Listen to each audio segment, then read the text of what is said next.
And we want to welcome the mayor and the city council. Let's give them a warm welcome.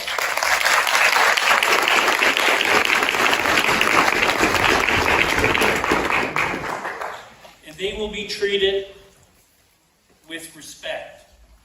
They are under no obligation to answer questions. They are here to listen and to learn. We have also invited the RCMP to join us this evening or this afternoon, as this affects them as well. We also thank them for traffic control. This meeting will be recorded and delivered to our local representatives. At the end of this presentation, if you choose, we will take a back view visual recording to maintain privacy and allow you to be counted. To show on record by a raising of hands for people in favor of this deputation and those opposed.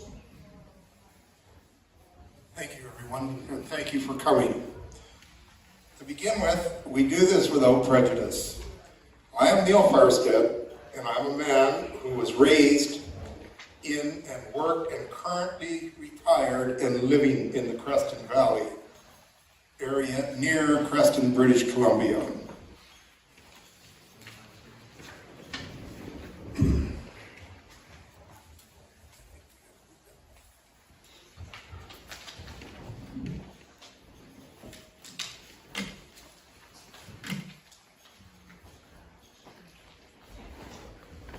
I am Pastor David Ripley, a man living within the town of Creston. By the way, a very beautiful town. The information provided tonight is done with information gleaned from government and international websites and sources. In good faith, we have tried to interpret and best decipher what we have found to share with you. If we have misinterpreted any information, we are open to being corrected. At least he is.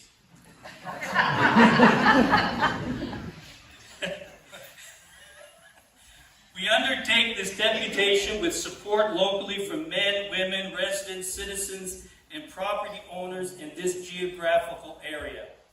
We feel that today, a day of remembrance, is the perfect day in which we can support and honor through action all those who went before us that fought and laid down their lives or forever changed their lives and that of their families to keep Canada safe and free. God bless them all, and we thank them for their service to us, and we thank them for being here.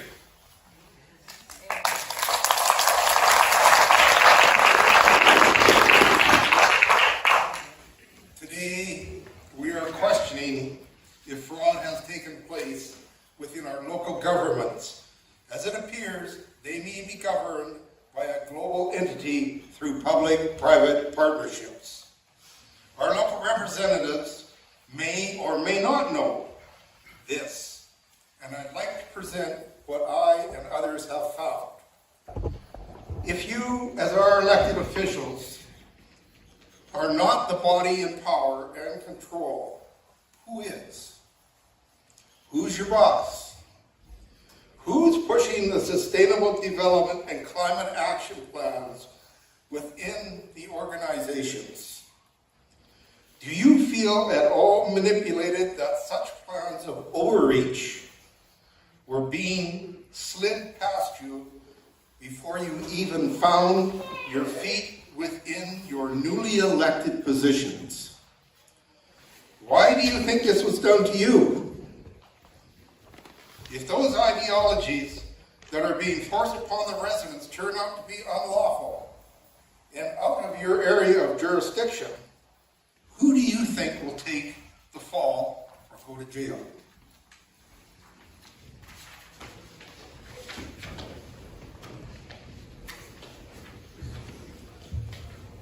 Exposure of widespread corruption within the federal, provincial, and local levels of government are more extreme and more frequent, with Trudeau's billion-dollar green slush fund being the latest one. The Harper government was no better when it lost $3.1 billion in anti-terror funding. And that takes us to the next slide.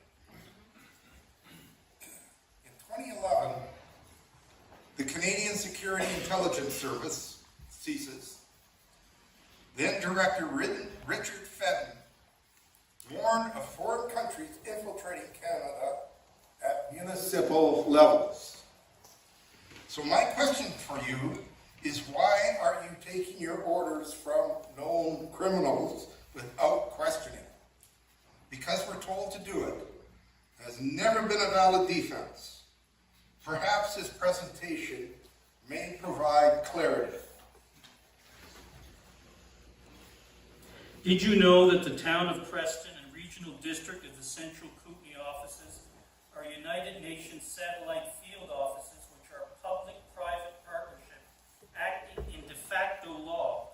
In this UN partnership, everything can be done by the signatures of only two people, the mayor and the CAO, or, in the case of the regional district, the chair of the board and the CAO. These two people can call a local emergency, which is why you had better know who they work for. Therefore, instead of gathering in their unlawful offices, we have instead gathered in this neutral place and space in a house of God, under God, as men and women. The agenda today is to inform elected representatives of suspected fraud that has taken place, to give the restructuring history of all municipalities under Agenda 21 and Agenda 2030, where Canada became a UN member state, UN member nation state, in 1992, and appears to have ceased existing as a sovereign country.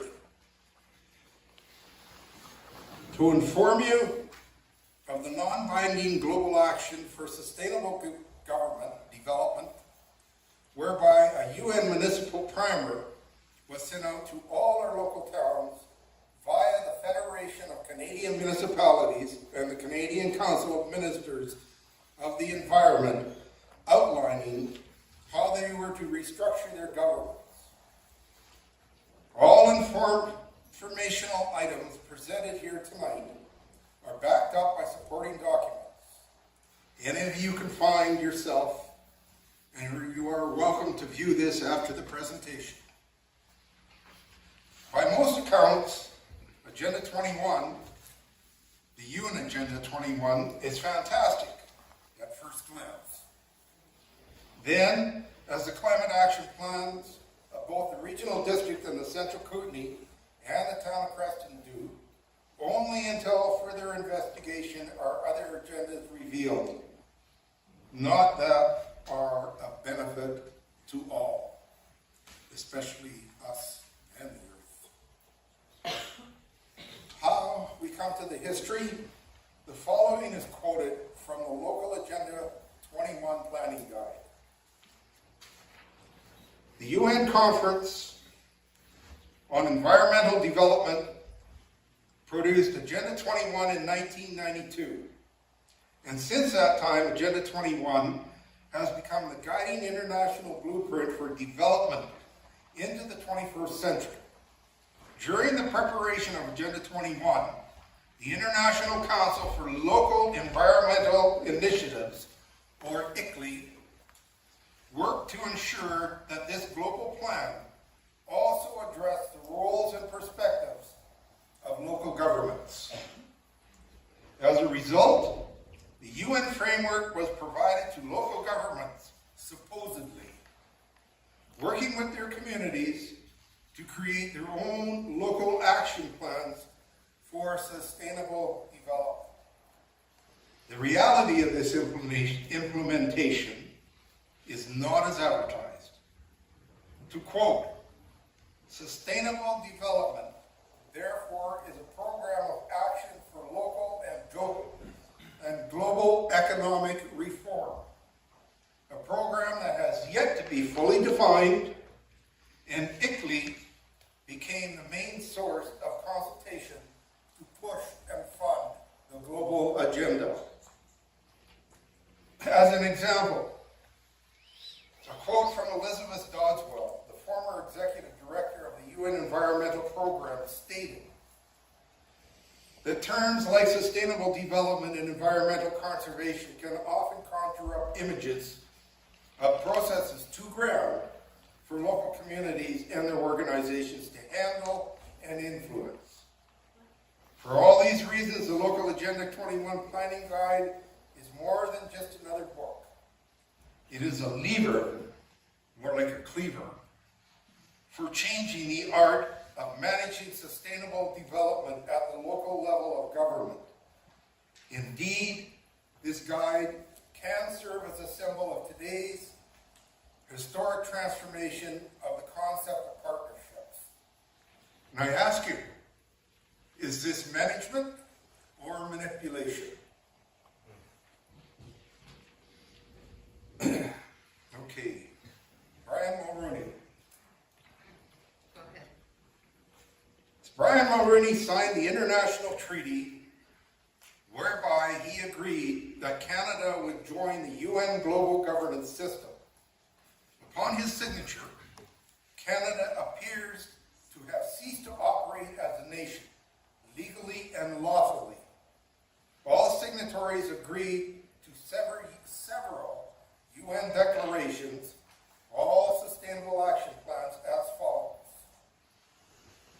The Convention on Climate Change, that climate change is bad and humans are causing it. It's a global problem, so no one nation can stop it. We need global government. Number 2, the UN Agenda 21 Charter that only UN sustainable development will stop climate change. All present consumption and production modes are unsustainable. We need global government. The UN Charter ordered all signatory members to restructure their existing governments in the UN system. And this is important. Canada became a UN member state. The provinces became subnational member states.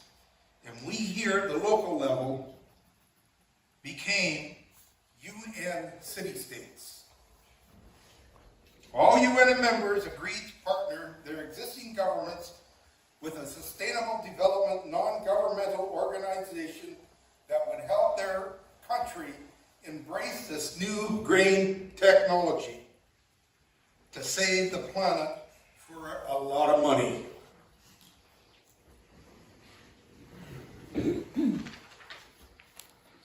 UN members use the trademark Sustainable Development Goal logos.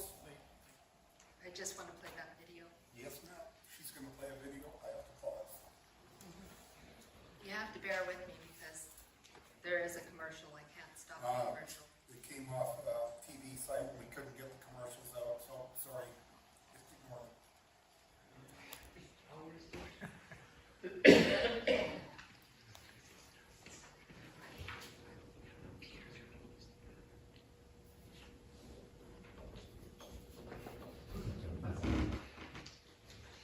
That's not I know that one of you have to leave soon. We've got about 3 more pages, if you can bear with us. Otherwise, we'll get you copies.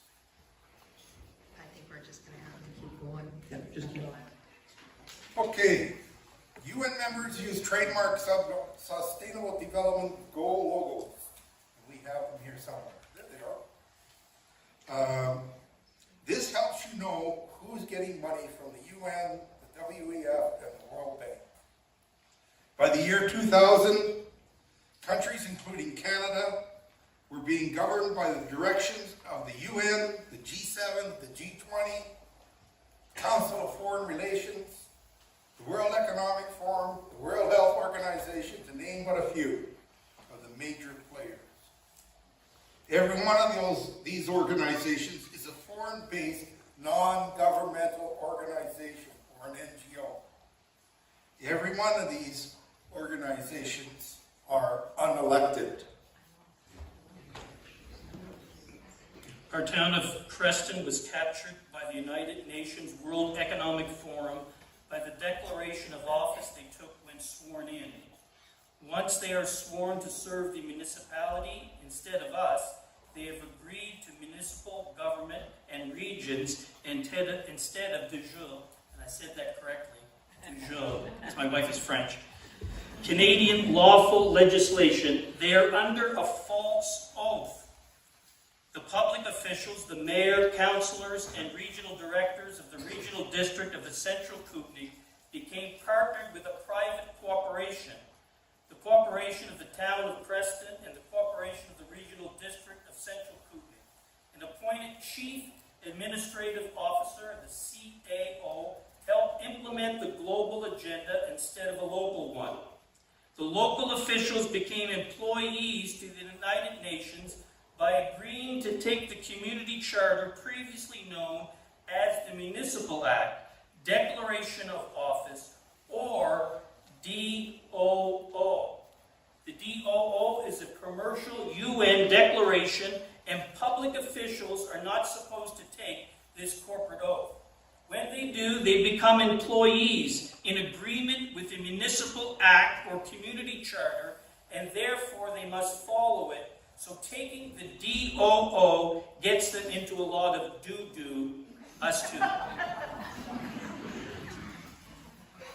Municipal government is equal to the organization of the corporation. The government they form internally, the municipalities' governing officers, the city's board of directors, the city's laws, which are legal and commercial.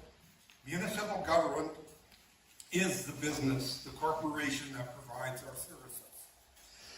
Now we've got 3 slides here. The UN public-private partnerships. They look like government, they spend like government, but they are not government. They are in de facto possession of sovereign powers. The UN global government system overturns the rightful government and installs its own. It has possession of governing powers without right and maintains itself by force and captured regulatory control. For those who may not know, the word de facto is defined as meaning accepted as fact, but unauthorized and illegitimate, installed and founded on deceit with fraud without lawful title. A de facto government is defined as private, corporate, secret, be it the mayor, councillors, the boards, non-governmental organizations. Public-private partnerships are de facto government. Ask any lawyer. I have. For those that may not know, the word de jure, did I say that right? You said it right. Means rightful, legitimate, constitutional, and legal, elected, and in compliance with every aspect of law. De jure government is always public, sovereign, and autonomous. If we wonder why all our questions have gone on unanswered with regards to the climate action plans, and why our overwhelming public input in opposition to this does not get acknowledged anywhere, is because we have no public office. It's vacant and controlled by the UN public-private partnership. So what we have is a municipal government and not a local government. A forensic audit of the town of Creston and the regional district of the Central Kootenay will certainly reveal how many billions of dollars have been funneled both to and from the UN through ICLEI and the provincial municipalities since 1994. Regardless of Canada being a UN member state, no level of government or elected a public official has the authority to implement foreign mandates, policies, treaties, or any agreements that violate the Canadian Constitution, the Charter of Rights and Freedom, the Bill of Rights, and or the Coronation Oath. conspiring with foreign powers to assist in any preparatory act to the takeover of our nation is an act of high treason according to, pardon me, Section 46-1B of the Criminal Code of Canada. Elected officials have all, whether knowingly or willingly, entered into a partnership with international entities who are seriously committing high treason against Canada. This is a serious, serious matter. And we are here not only to make you aware of this corporate takeover, but to suggest to you, get out of it, for both your sakes and ours.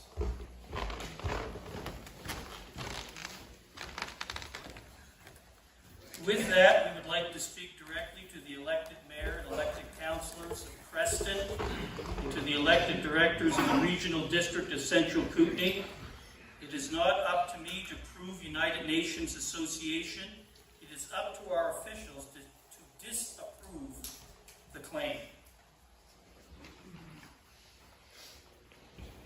The town of Creston and the Regional District of Central Kootenay must reclaim and reassert the proper trusteeship that elected officials should have for peaceful, orderly, good governance. Also, this is a pivotal opportunity for you to set an example for the rest of the country, as every municipality and regional district are hostage to the same situation. To those that are elected, you were elected to form the government on our behalf.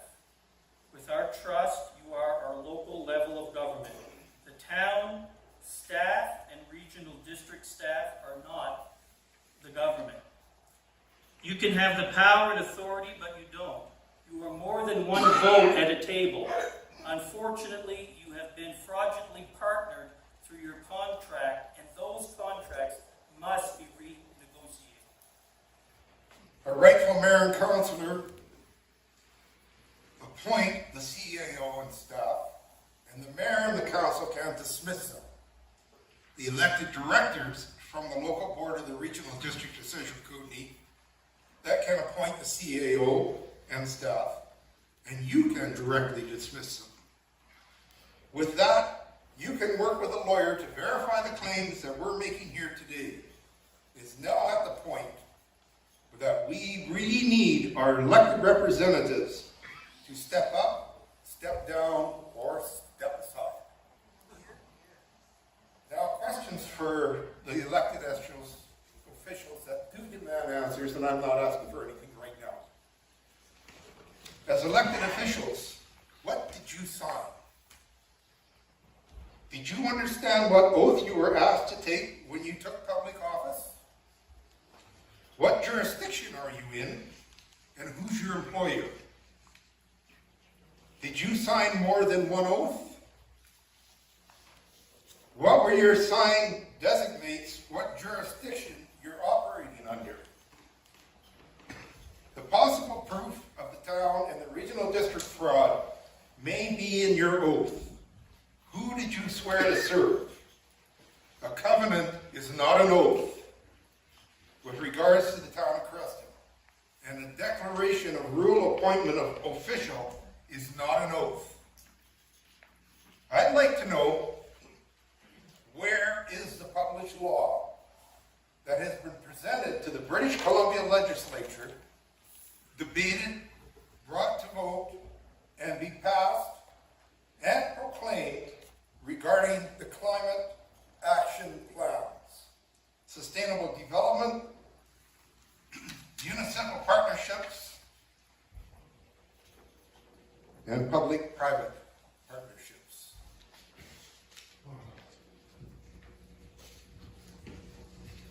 If these published laws cannot be produced, these public-private partnerships and the United Nations programs are not compliant to British Columbia laws, and government is acting in a state of ultra-virus, V-I-R-E-S, per virus is a body exercising invalid access or power of authority.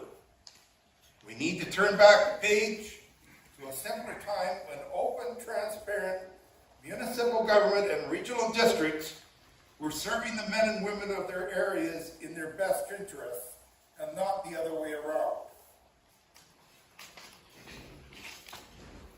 In the coming days, the Creston Mayor and Councillors, the regional district directors will receive an electronic information package which will contain the text of this deputation as well as thought-provoking supporting documentation of which we have spoken about here today.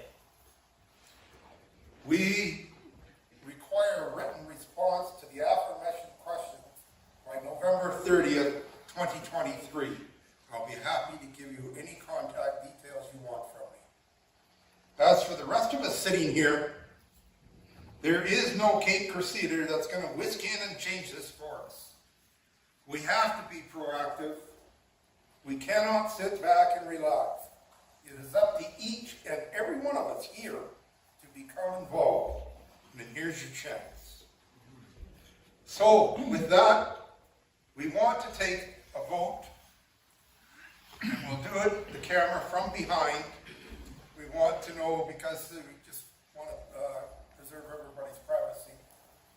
We want to know how many people are in favor of this declaration with a raise of hands.